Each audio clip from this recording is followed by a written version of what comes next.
Hello and welcome to Redpill Rundown. Let's not kid ourselves, the world has been crazy for a long time, the mid-60s, the 30s, and even earlier than that. That being said, some recent events in Virginia has people talking more seriously than usual about a possible civil war or some other major happening. Don't know what to do when it's time to Boogaloo? No worries, because here's your quick rundown on it. We'll outline some beginner steps first. Think of the essentials that you would need in terms of a natural disaster. Food, water, shelter, and so on. There are different ways to go about food, but a good place to start would be to buy a bunch of MREs, or meals ready to eat, which are pre-packaged, nutritionally dense meals which stay edible for a very long time, except the omelet one, which is infamously bad. Likewise, you'll also want to have plenty of water, and having your own filters is a major plus. Charcoal ones in particular are very good, which you can get for larger water supplies or just a water bottle. Shelter should be considered. In the event of an emergency, is your current location safe? If so, for how long? I don't think those are silly questions to ask. And in the case of urban and often suburban living, you'll want to make an escape plan where you can reach a location predicted to be relatively safe in a reasonable amount of time. What can help save time is a bug-out bag filled with useful supplies which you can buy or make yourself. Now for the next logical step. Firearms and other forms of prepared self-defense. Disclaimer to stay within the confines of your locality's laws and always prepare for timely boating accidents.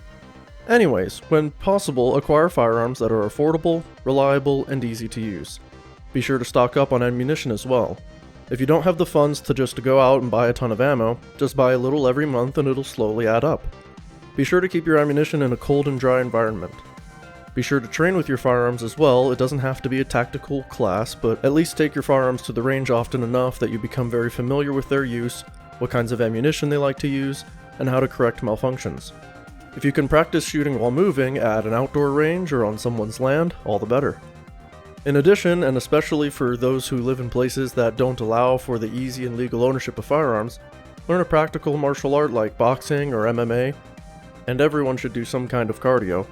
Links in the description for my quick rundowns on firearm safety, self-defense, handguns, and the AR-15. There are some additional steps that are possible, but not realistic for most people. If possible, save up money and move out of the city or suburbs and get some land out in the countryside. With this land comes significantly more opportunities for independence and self-sufficiency. You can begin to learn some basic farming, planting a small vegetable garden and plant some trees that bear fruit. You could potentially buy some livestock like chickens or goats for eggs, meat, milk, and cheese. You could also set up some CCTV cameras around the perimeter if you feel so inclined. If possible, having your own shooting range on your own land would certainly be ideal. As an aside, you may want to look into trading in your car for something with all-wheel drive or four-wheel drive. Additionally, you could research solar panels and other methods of self-sustaining electricity, or buy a backup generator like ones that run on diesel fuel.